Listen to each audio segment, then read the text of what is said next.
Hi, everyone. David Aragona and Mike Beer here taking an early look at the top 10 contenders for the Breeders Cup Distaff. Before we get into this particular race, you do want to make your handicapping plan for Breeders' Cup week, so make sure to check out our packages available at DRF.com for the Breeders' Cup. You can save $38 on either of the two packages that we've got on offer, the Players Package and the VIP Package. They include those early PPs that come out with the pre-entry, so you make sure that you do your early handicapping the week ahead for the Breeders' Cup because there's so much to do on Breeders' Cup week. You want to take advantage of one of these packages. Also, the clock reports available in that VIP package. So find out more about everything available in these DRF Past Performance packages at shop.drf.com or by using the QR code on screen. Mike, let's throw up the first page of the top 10 contenders for this Breeders' Cup Distaff. And this is a Breeders' Cup race that has been significantly altered by some developments over the past month and some major withdrawals from this race. Torpedo Anna, it was just announced today as we're recording this that she will be retired. She was, for most of the year, considered the early favorite for this race. She will not be in the starting gate. Also, one of the Bob Baffert trainees, Cavalieri, who's been in the race on the sidelines, then back in the race. Well, she's back out after winning her prep race earlier this month at Santa Anita. So it sort of leaves the door open for somebody to step on through. And with the field that's left, it kind of feels like the horse that's listed first on this list, Seismic Beauty, the other Baffert horse, might wind up as a pretty significant favorite in this race. Yeah, I mean, everything's breaking Seismic Beauty's way right now. All the defections obviously help her. You know, there's a question of whether she even needed that help coming into it, David, because her last three starts since they stretched her out in distance, all blowout wins, including a recent grade 1 with a 110 buyer over this track.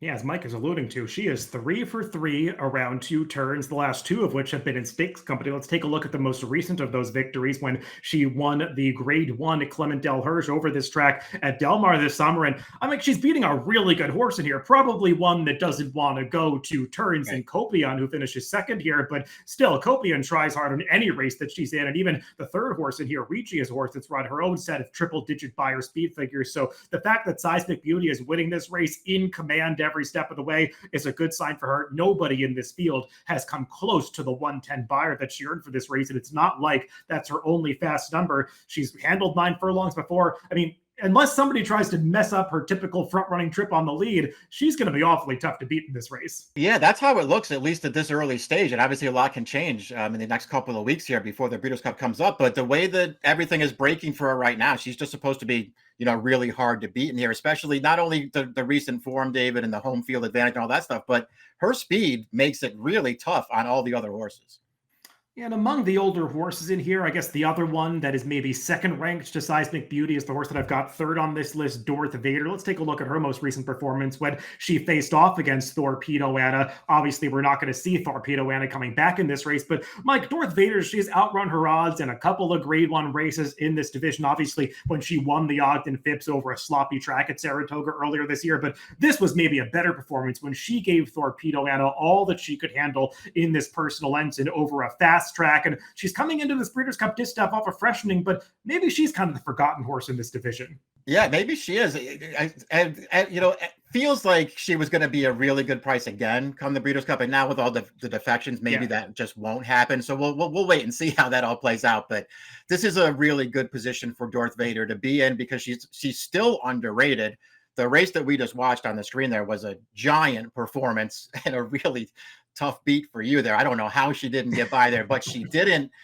She just makes a ton of sense now with what's left in here, especially, David, if you look at this race the way that I look at it anyway, is in that the 3-year-old fillies just aren't that good. And so those horses stepping up don't scare me at all. I think the 2 older horses that you have first and third on this list, they project to be really hard to beat. Yeah, as Mike knows, I'm a big fan of Darth Vader, and I keep finding reasons to show that heartbreaking replay from last time out. We'll see if she can avenge that defeat in the Grade 1 Breeders' Cup Distaff. But, Mike, we do have some 3-year-old fillies in here that will be stepping up to face their older rivals. We typically have to wait for the Breeders' Cup to happen in both the Classic and the Distaff division these days. But credit to Mark Cassidy for at least giving his top 3-year-old filly one chance against the older rivals before the Breeders' Cup, kind of an old-school move that we don't see that often anymore. That took place in the Spinster Stakes earlier this month at Keeneland. Let's take a look at the replay of that race. And there's an upset taking place in here as Torpedo Anna does not show up, and this will ultimately be her final start, and she'll not be back in the Breeders' Cup Distaff starting gate. But the top two finishers in here, they're both supposed to be back in this Breeders' Cup Distaff. And Jin, Mike, she holds off Nitrogen in the late stages. Did you feel like maybe Nitrogen got to wandering around in the stretch and maybe that cost her the victory? Because we've seen that from Nitrogen a couple of times. Yeah, there's no doubt about it. You can see her here in second, sort of losing ground here past mid-stretch as she sort of tries to drift to the outside, then trying to resurge again at the end, and she just doesn't quite get there. Again, I'm not thrilled with these 3-year-old fillies as a crop overall, David. I have no knocks on Nitrogen. Really good on turf, really good on dirt. The distance is obviously no issue for her. So there are things to like about her. I just don't like the 3-year-old fillies as a group.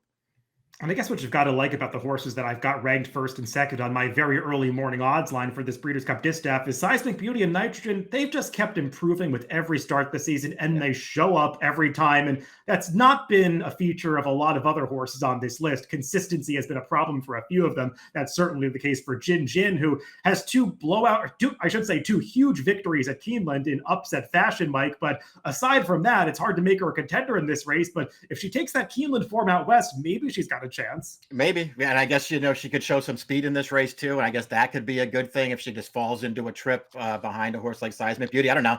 She's got, as you pointed out, 2 races at Keeneland that are pretty good. The rest of her form don't even make her a contender.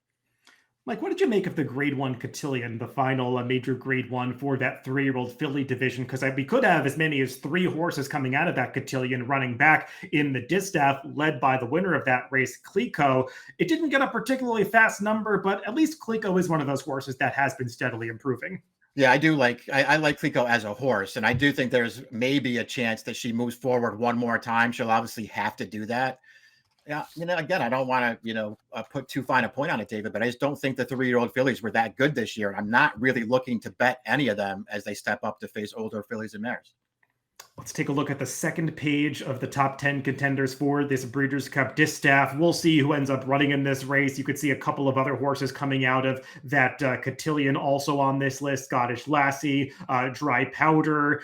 Scottish Lassie does have that huge win in the Coaching Club American Oaks earlier this year where she earned a 99 buyer. If she can get back to that kind of performance, she could potentially win the Breeders' Cup Distaff, just one of those that lacks consistency. We've got some potential international contenders in this race. Aragona, a horse from Japan who has never raced on the dirt. I think her preference is the mile, but we'll see if they try the dirt in the Distaff. If she doesn't get into that race, Sarawak Rim, a horse who has raced in South America and Argentina exclusively. She's done a lot of winning, though. She's 4 for 5 in her career. So there are some wild cards in here, Mike, but they're all going to have to run a pretty fast race if they're going to beat that Baffert runner. Yeah, it's a good year for wild cards too. So I won't be surprised if some of them do decide to just take a shot in here because it's not a strong group overall. That Baffert horse that you have ranked number 1, she's a little bit of a standout here as of now, at least based on figures, but this is not a super strong group. Well, everybody, that's a look at the top 10 for the Breeders' Cup Distaff. Like this video and make sure to leave a comment down below to let us know who you're looking forward to seeing in this Breeders' Cup Distaff. Do you think that Bob Baffert runner Seismic Beauty can be beaten at a likely short price in the Distaff on November 1st? Everybody, make sure to stay tuned here on the Daily Racing Form YouTube channel for more Breeders' Cup content in the coming weeks.